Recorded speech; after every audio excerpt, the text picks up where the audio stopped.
Hello everyone, welcome to high grade. मैं हूं प्रभात। आज हम जिस विषय के बारे में बात करेंगे वो बहुत ही इंपॉर्टेंट टॉपिक है। भारतीय राज्य व्यवस्था के बारे में जानने से पहले हमें एक चीज के बारे में जानना बहुत जरूरी है, जो है भारत का जो संविधान है उसकी प्रस्तावना के बारे में।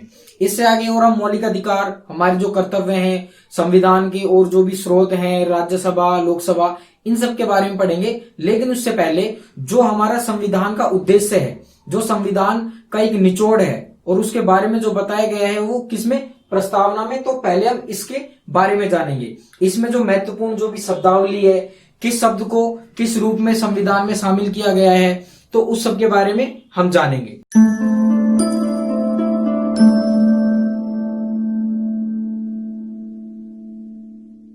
देखिए, सबसे पहले प्रस्तावना, जो इसका जो उद्देश्य संकल्प प्रस्ताव है वो किसके द्वारा प्रस्तुत किया गया था, वो किया गया था जवाहरलाल नेहरू के द्वारा 13 दिसंबर 1946 को किया गया था। और देखिए, जो ये प्रस्तावना है ये संविधान बनाने के बाद इसको बनाया गया था।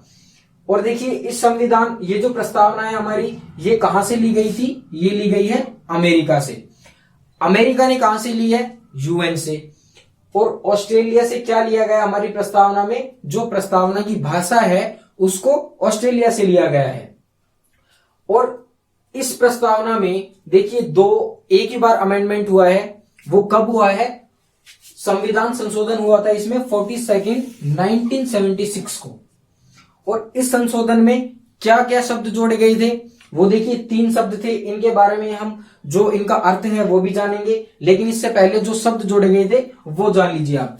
समाजवादी, पंथ निरपेक्ष और अखंडता। इन 3 शब्दों को जो 42 अमेंडमेंट था उसमें जोड़ा गया था। और देखिए, पहले जब संविधान बना उसके बाद प्रस्तावना में फेरबदल के लिए मतलब माना नहीं गया था। लेकिन इसके बाद एक केस हुआ था, यानी कौन सा वाद हुआ था? जो हुआ था वेरुवारी वाद। इसमें क्या था, जो सर्वोच्च न्यायालय था उसने प्रस्तावना को संविधान का अंग मानने से इनकार कर दिया था। लेकिन ठीक उसी के बाद 1973 में एक और वाद होता है, जो कि केशवानंद भारती बनाम केरल राज्य था। उसमें सुप्रीम कोर्ट ने अपने फैसले को मोड़ देते हुए अपना जो निर्णय था उसको बदला, और केशवानंद भारती में इसमें प्रस्तावना को संविधान का एक अभिन्न हिस्सा बना दिया गया, यानी अभिन्न जो अंग है उसको माना गया। इसमें देखिए मानते ही उसके बाद 1976 में देखिए इसमें बदलाव, यानी अगर ये प्रस्तावना संविधान का अंग है तो इसमें फेरबदल भी किया जा सकता है। लेकिन केशवानंद भारती में सर्वोच्च न्यायालय ने एक और अपना निर्णय दिया था कि इसका जो बेसिक स्ट्रक्चर है, यानी जो इसका मूल ढांचा है, उसमें हम परिवर्तन नहीं कर सकते, लेकिन शब्दों की फेरबदल वो हो सकती है। और जो कि हमने 1976 में देखा कि इसमें 3 शब्दों को और जोड़ा गया था। अब हम जानेंगे जो हमारी प्रस्तावना में जो शब्दावली है, यानी जो हमारी प्रस्तावना कहना क्या चाहती है। हमारा संविधान जो है वो बनाया इसलिए गया, उसके उद्देश्य क्या है, किस तरह की सरकार होगी, किस तरह का उसका स्वरूप होगा, उसके बारे में जानते हैं। सबसे पहले देखिए उसका स्रोत क्या है। तो जो हमारे संविधान का स्रोत क्या है, यानी जो संविधान का सोर्स क्या है, वो हम भारत के लोग, यानी जो संविधान का स्रोत है वो कौन है? भारत के लोग हैं। जब इस प्रस्तावना को जो उद्देश्य संकल्प प्रस्तावित किया गया तो उसी समय यह निर्धारित कर दिया गया कि हमारा जो संविधान बनाया जा रहा है वो भारतीय लोगों के द्वारा बनाया जा रहा है। उसमें किसी भी बाहरी शक्ति का या कोई भी बाहरी हस्तक्षेप नहीं है। तो हम भारत के लोग भारत को एक संपूर्ण प्रभुत्व संपन्न, ये सब आगे अंगीकृत करके जो पूरी प्रस्तावना है उसके बारे में। लेकिन इसका स्रोत क्या है? हम भारत के लोग। जो भारत की शक्ति है वो किस में है? उसकी जनता में है, क्योंकि उसकी जनता के द्वारा ही जो सरकारें हैं उनको चुना जाता है। और सबसे बड़ी बात क्या, देखिए शक्ति कैसे है। अगर हमें कोई सरकार पसंद नहीं आती, वर्तमान में भाजपा सरकार है, अगर जनता को लगेगा कि हमारे लिए सरकार हमारे संविधान के अनुसार नहीं चल रही है, हम सरकार को बदल देंगे, तो जो शक्ति है वो किस में निहित है? भारत की जनता में निहित है, हम भारत के लोग। अब देखिए इसका स्वरूप कैसा है, इसका जो स्ट्रक्चर है एक तरह से वो किस प्रकार है, इसका स्वरूप, यानी जो हमारी भारतीय जो संविधान है और जो सरकारें हैं वो किस तरीके से काम करेंगी। संपूर्ण प्रभुत्व संपन्न, यानी सोवरिन।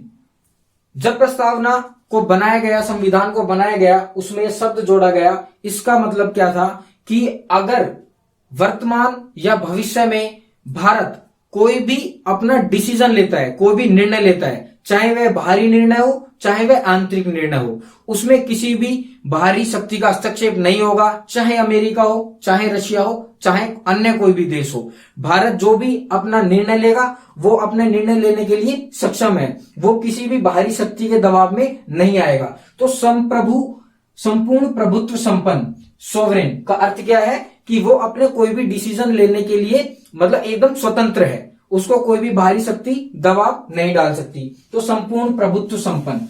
समाजवादी, समाजवादी का अर्थ क्या है? सोशलिस्ट। सोशलिस्ट यानी देखिए जो राज्य में संसाधन होंगे उन पर या तो राज्य के हाथों में होंगे वो, या राज्य का उन पर नियंत्रण होगा।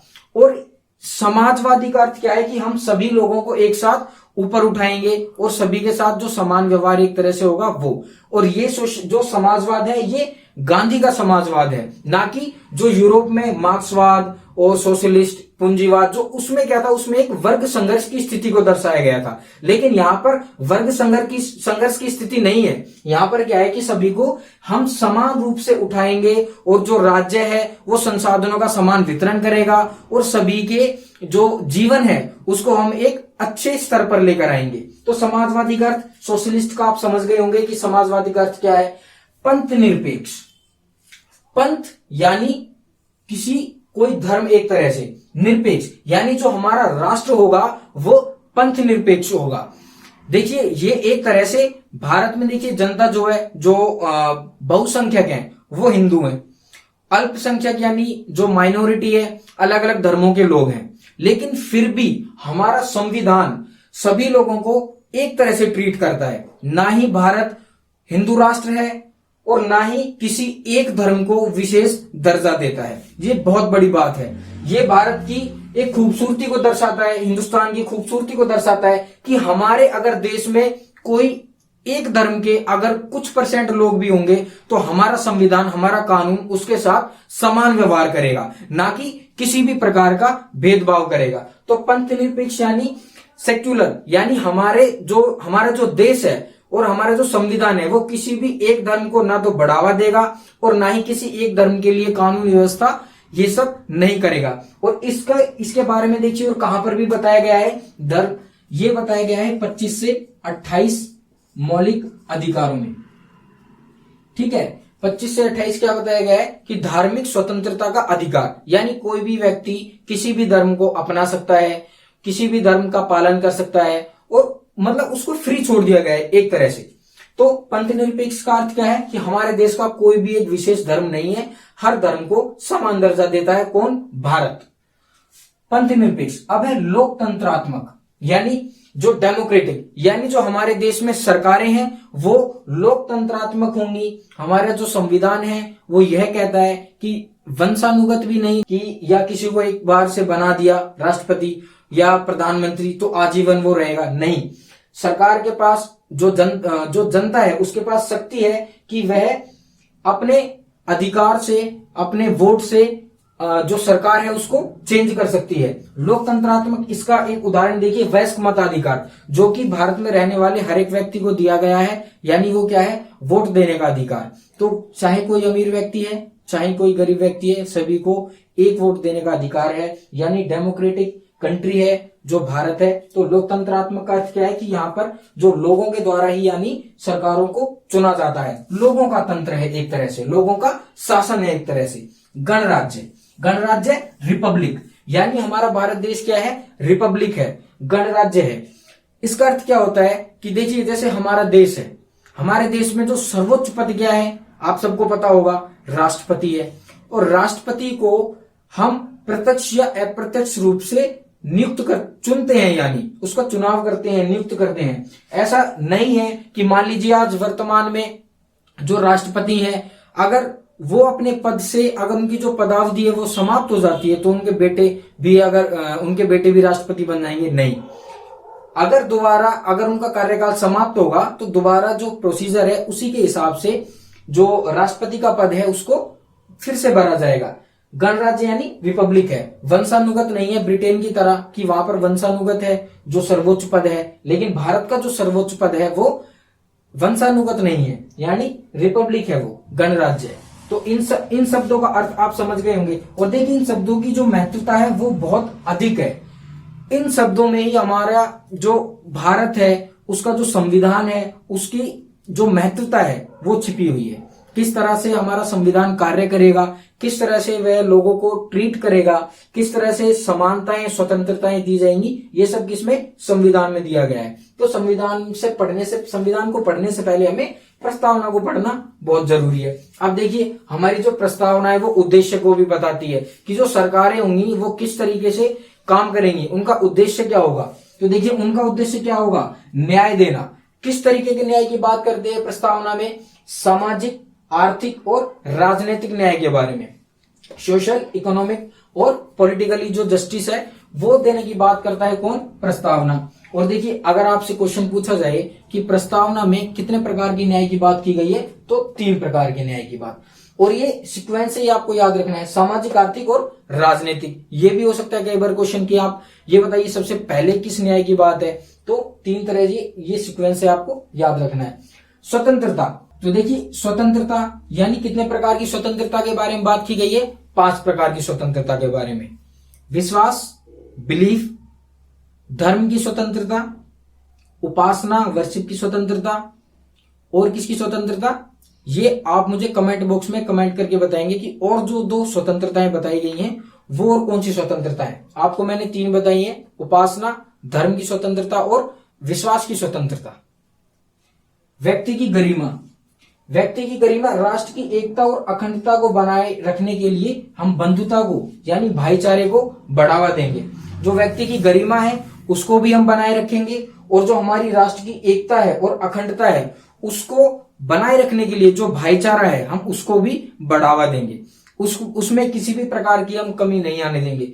और ये जो शब्दावली है ये देखिए अपने आप में एक बहुत एक सुंदर जो हमारा संविधान है, जो हमारी प्रस्तावना है उसको दर्शाता है कि देखिए संपूर्ण प्रभुत्व संपन्न की, कोई भी बाहरी देश हस्तक्षेप नहीं करेगा, पंथ निरपेक्ष है, समाजवाद है। तो ये सब प्रस्तावना में बातें कही गई हैं। और देखिए ऐसा एक बम्बईयावाद है जो कि 1994 में हुआ था। इसमें भी जो न्यायालय है उसने क्या कहा था कि जो प्रस्तावना है वो एक संविधान की आधारभूत संरचना है, यानी एक उसका बेसिक स्ट्रक्चर है।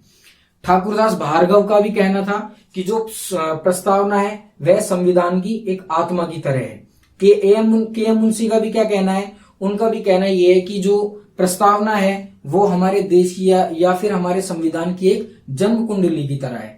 तो आपको मैंने प्रस्तावना के बारे में कुछ महत्वपूर्ण जानकारियां आपके साथ साझा की हैं। अगर आपको ये वीडियो पसंद आई हो तो प्लीज लाइक करें, शेयर करें, कमेंट करें, और इनको बताना आप बिल्कुल मत भूलना जो स्वतंत्रताएं मैंने आपको बताई हैं। और देखिए समानताएं 2 प्रकार की बताई गई हैं, अवसर और प्रतिष्ठा की समानता। और ये समानता के बारे में मौलिक अधिकारों में 14 से 18 अनुच्छेद में भी बताया गया है कि जो समानताएं हैं वो हमारा संविधान कितने प्रकार की स्वतंत्र समानताएं देता है, और भी किसके जो नागरिक हैं या जो व्यक्ति हैं उनको किस प्रकार की समानताएं हमारे संविधान में दी गई है। स्वतंत्रता के बारे में आपको जरूर बताना है। तो मिलते हैं नेक्स्ट वीडियो में। देखने के लिए थैंक यू, और अगर आपको वीडियो पसंद आई तो प्लीज शेयर जरूर करना। Thank you so much.